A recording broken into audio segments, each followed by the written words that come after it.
Wife had an affair with my stepfather so she could get the $1 million mansion. Little did she know that it's my mansion. I'm in such a huge mess that I feel so embarrassed to even admit my situation. With embarrassment, I mean core humiliation. Yeah, how else do I say that my wife of 7 years is cheating on me with my stepdad? Yes, my wife effed my mother's husband.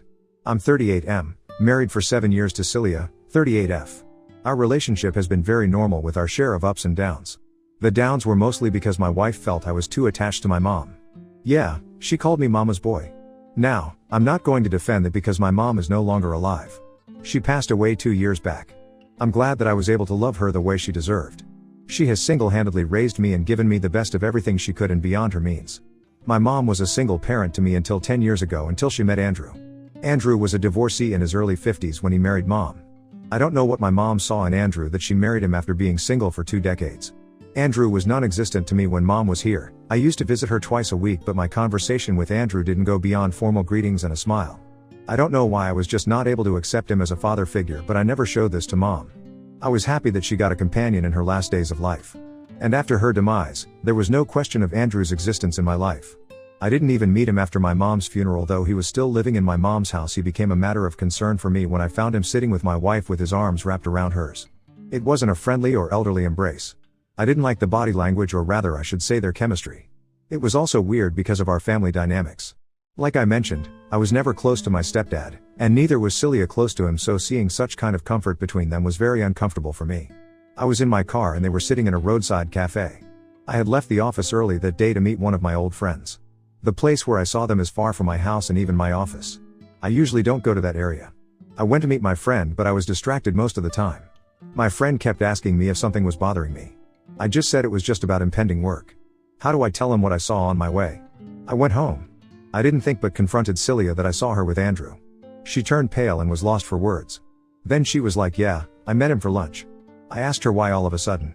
She said she bumped into him and then he offered to have lunch together. The way I was staring at her, she understood that I had seen something which I shouldn't have. She said, "Your stepdad was really upset about losing your mom." I was trying to console him. The poor old man is lonely and has no one to talk to. That's why he held my hands while expressing his grief. You see, I didn't tell her I saw him holding her hands. I saw him wrapping his arms around her. And the way they were talking, it didn't look like he was sad or mourning my mom. They were not laughing, but their body language was flirtatious. I didn't say anything, but I didn't buy her excuse. I decided to sleuth the matter by myself before any further confrontation. Celia is a nail artist at a beauty salon. So, she works on weekends and is off on weekdays. It was never a matter of concern between us until recently, when Celia used to be too occupied with her work. We were having quite regular fights on this matter and she was not giving time to our relationship. She was fighting back that I was being needy after my mom's demise. She said that earlier I used to visit my mom twice a week, so Celia's absence didn't bother me so much. She is wrong. I used to visit my mother on weekends and on those when Celia had work. On her off days, I always ensured to return home on time to spend time with her. Previously, she used to fight that I was a mama's boy, and now she was saying that I was needy. While all these were still going on, I saw her with my stepdad, and that added to my fury. A few weeks later, it was Thanksgiving. Yes, I'm talking about the last Thanksgiving which just went, and she insisted that we invite Andrew. I was surprised at her direct suggestion. She said Andrew was living alone and had no one, so as an extended family we should invite him. I told her that she never invited them when my mom was alive, and she was like, yeah, because they had each other to celebrate the evening, and now that poor old man was alone. Ultimately, I gave in. I actually wanted to see how they behaved in front of me. I won't say they were normal because now that I know the truth. But they didn't do anything which would have caused suspicion if I didn't know the truth. I was silent for most of the time. I was never fond of him, and my suspicions about him made me resent his presence. I felt he also understood that I did not like it. Overall, it was an awkward dinner with both of us eating silently and Celia trying to break the silence with some stupid topic only to get a fake smile from both of us. It was getting very difficult for me to live with a heavy heart, so I decided to chalk a plan. I thought of checking her phone, but that didn't work because her phone was locked and I didn't want to get into the details of asking for the password and all because she would get alert. So I came up with another plan. I told Celia that I would be going out of town for a couple of days for work purposes. On the supposed day, I left home early and went to my office normally. But before that, I had planted a GPS device in Celia's car, and I was tracking it remotely. Just before the afternoon, she drove to Andrew's place. I wanted to catch her red-handed, but I was worried that what if I showed up and they were just sitting and chatting? It would be like making a fool of myself. So, I asked my friend, Keith, for help. I told him about my suspicions and requested him to visit Andrew. It was a very safe plan. I told him to record them if he found them doing anything outrageous. The house lock was password protected and I was just hoping that Andrew didn't change the PIN. Keith was worried that Andrew might suspect him of sneaking into the house. I told him to just say that the front door was open and he was there just to check on him. The main door didn't open in the living area. There was a small passage that led to the living room, so there was no one that would suspect him of unlocking the door. After a lot of convincing, he agreed. He went inside but couldn't find them in the hallway. He then peeped inside the bedroom with his phone camera switched on. He had kept the phone in his shirt pocket with the camera popping out so that they didn't suspect him. He saw that the two were without clothes cuddling each other. He then cried sorry and left the house before any of them realized. Andrew followed him outside asking him what he was doing there. Keith said that he was just there to check on him, but it's okay, he would come later. He sat inside his car and drove off before any confrontation with Andrew or Celia. But I tell you, my friend is so stupid. Instead of opening the back camera, his front camera was open the whole time and nothing got recorded except Andrew and Celia yelling at Keith's sudden appearance. Anyway, I got the confirmation that I needed. I had already packed 2 sets of clothes and my toiletries before leaving the house that day, so I went to Keith's house. His wife was out of town at her parents' house, so he insisted that I stay with him until all this was sorted. Celia knows that Keith would have told me the truth. She messaged me asking when I would come home. I didn't reply. Yes, I ghosted her. She has been blowing my phone with her endless texts and calls. She thinks I'm out of town for work. It happened 4 days ago. I have contacted a lawyer virtually. I don't want to see her F-king face ever. I'll serve her with the divorce papers and get her evicted from my house. Update 1. It took 10 days for the lawyer to send the divorce papers. Celia was just not ready to sign the papers and wanted a discussion.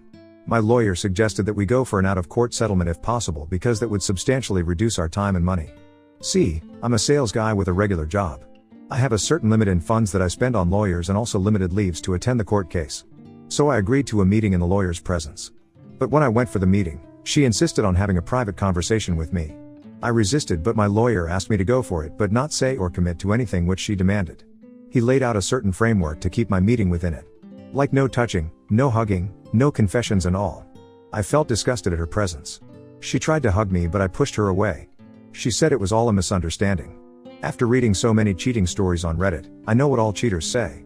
I was like, yeah sure, you were trying to help out a poor old man from his loneliness, right? She said whatever Keith saw was true and she is not denying it, but it was only cuddling and nothing else. Yes, of course, cuddling without clothes. But this was not enough. What she said next blew my mind. She said she did that to safeguard our future. Really? How the hell? She was like, see, your mom left all her wealth to Andrew and now if he marries someone else, that woman would be entitled to that wealth. Your family's property would go to someone else. I said that's why you effed my stepdad so that you can become my stepmother and take my mother's wealth. Do you see the complexities in this family dynamics? I was feeling dizzy with her BS, so I stormed out of the meeting room. After I came back, my lawyer asked for the details of the conversation and I told him everything.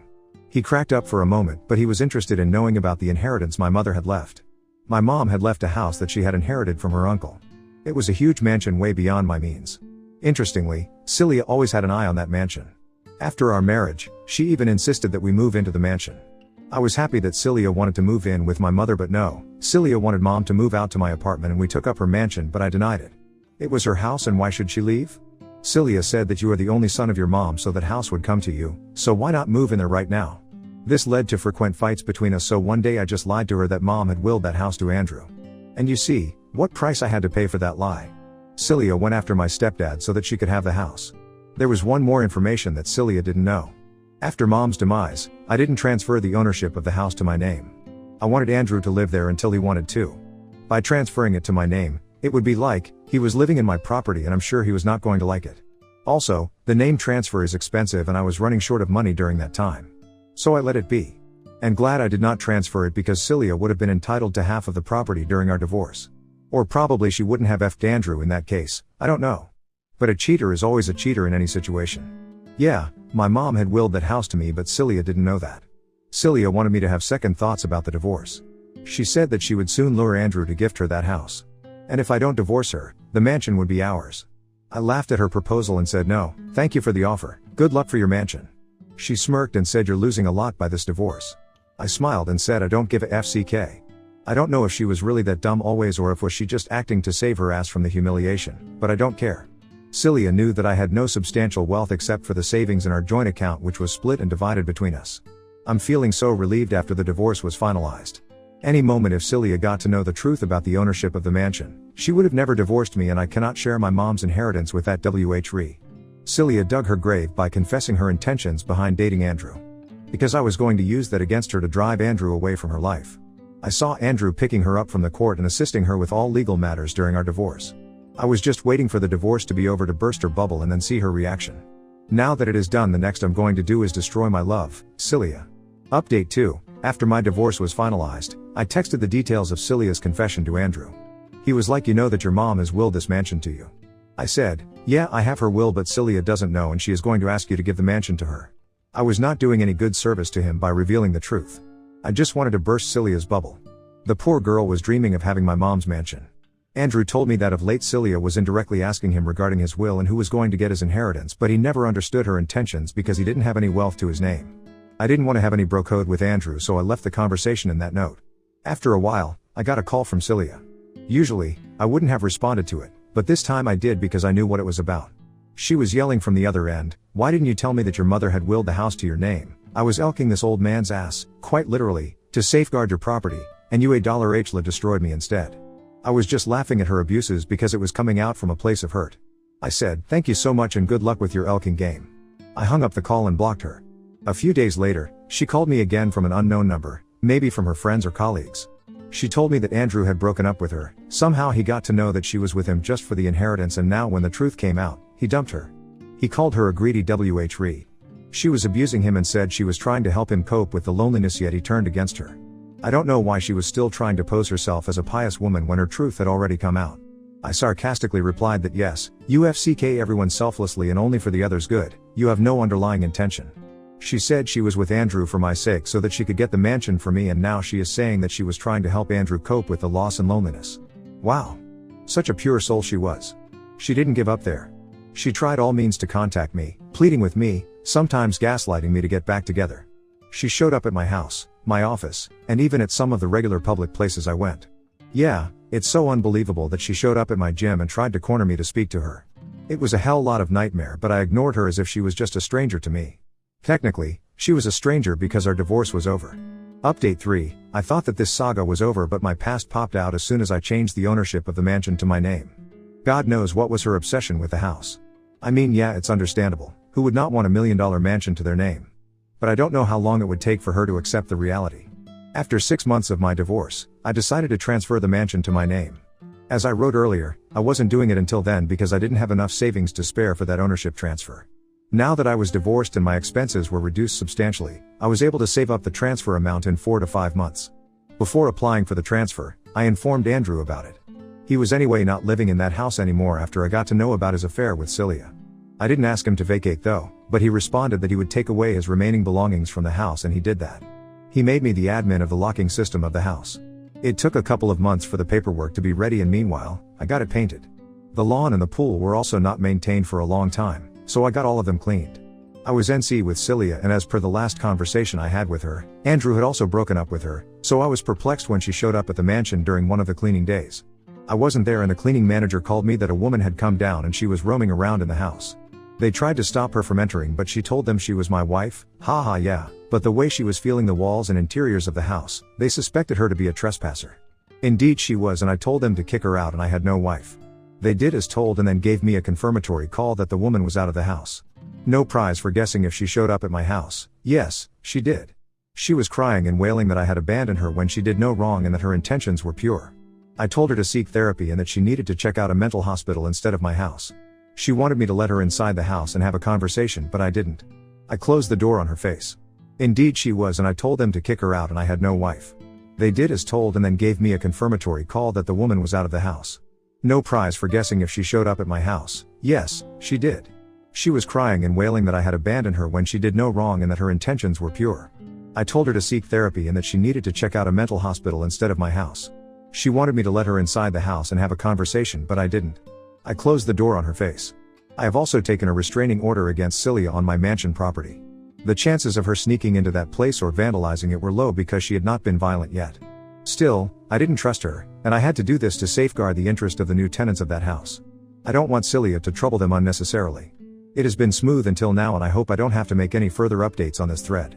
I want Celia's chapter to end so that I can move on with my life. Now on to the next story. Story 2. Hooked up with a random girl on Tinder, turned out to be my professor's wife. I am a typical university student just trying to get through finals week. Tonight, after a very stressful day of exams and studying for my ancient literature class, I decided to casually scroll Tinder. It had been a while and I just needed to de-stress. Little did I know, this would cause me more stress than I could have possibly imagined. I swiped right on a girl who was less than a mile away. She was 25, a little older than me, but she was super hot and she seemed into me, so I went with it. She invited me over to her apartment, and she said that she had to go in 20 minutes, so make it fast. Needless to say, we got straight to business, but about 3 minutes after we began, we heard the front door open. She told me to stop, so I stopped and we listened. The footsteps came in our direction and I got pretty scared. I expected it would be like when my parents caught me a few years ago with my ex, and it would be embarrassment all around. Not at all. The ancient literature professor, who I absolutely despise, and whose test I was frantically studying for, walked into the room and froze. He saw her, gasped, and then saw my face. His face turned red, and he screamed, "Get the fuck out of my house." I'm pretty sure I lost some of my hearing from how loud he yelled. Anyways, I put my shorts on and ran back to my quad. Now, as I lay in bed, all I can think of is how my college professor saw me naked, not just naked but raw dogging his daughter without any clothes at all. He already didn't like me, and he is a very tough grader. So I already know that I'm going to absolutely bomb this final and destroy my GPA. I see him tomorrow at 11 a.m. Wish me luck and I'll update with what happens. Short update, because I have taken the exam but I still don't know what's going on. I'm going to star out all the personal info because this blew up a lot more than I wanted it to, and I'd rather not turn this into a school-wide scandal. I shuffled into class, praying that my life wasn't about to be ruined by this professor. Thankfully, the TA came into the room and said, "Due to a family emergency, Professor, name, will not be proctoring today's exam. He will email you back with your graded exam by the end of Saturday." Right after the TA said this, she started handing out the tests. When she came to me, she gave me this look and laughed before giving me the exam. I thought, great. Now the administration probably knows. Anyways, I took the test and actually, I think I did pretty well. As soon as I got out of the room, I checked my email, it's a habit, and Professor, name, had emailed me. Below is the email without the names. Op, name. Please meet my wife, myself, and the Dean of Academic Affairs in room, number, in the building tomorrow at 1 p.m. There, we will discuss our situation and how to proceed. Thank you in advance for your understanding and cooperation. Best, Professor, name. I don't know what to think. First of all, I didn't do anything wrong. I have no idea why his wife is getting involved, but there was verbal and written consent, and if I need to, I can use the Tinder DM history to prove it. Also, his daughter has an IUD, so there's no way that this is going to turn into a pregnancy. The main thing I'm worried about is how this will affect my relationship with my professors and the administration. I guess I'll update again, tomorrow after the meeting. Edit. Okay. After reading comments about it possibly being his wife, his reaction in the meeting makes a lot of sense. And she never said anything about her and his relationship. However, I still very much hope that's not what happened, and I just terrified him at the thought of being his future son-in-law. Update 1. You guys wanted an update, so here it is. Over the last couple hours, I have gone from being terrified of possibly getting sued to possibly becoming a school legend. Unfortunately, a few of my friends found my Reddit post, and because of the class name and my professor being absent, they know exactly what happened. Anyways, here's the update. Right after making the last post, I got an email saying that the meeting had been changed. Everyone involved was supposed to meet a little later in a noise-proof room. BC, they didn't want anyone else to hear or get involved. Anyways, we met at around 2:30, and the professor and the Dean of Academic Affairs sat across from me. Like many of you predicted, his wife, the person who I now know was the daughter that I hooked up with, walked in, with a ring this time. Luckily, she and the professor didn't try to make any claims, like assault or malicious intent. Surprisingly, the meeting was pretty quiet and simple. 2 other professors would evaluate the class exams instead of professor, name, to ensure fairness. Under the student handbook, the professor, if they have an issue with a student, is required to submit all of my previous exam/class materials to the administration for evaluation. Probably obvious, but the scheduling office will put me into another professor's class next semester. I know that the meeting went as well as it could, but my situation is far from perfect because my friends found the posts and have told a large portion of our friend group. Damn casual Tinder hookups.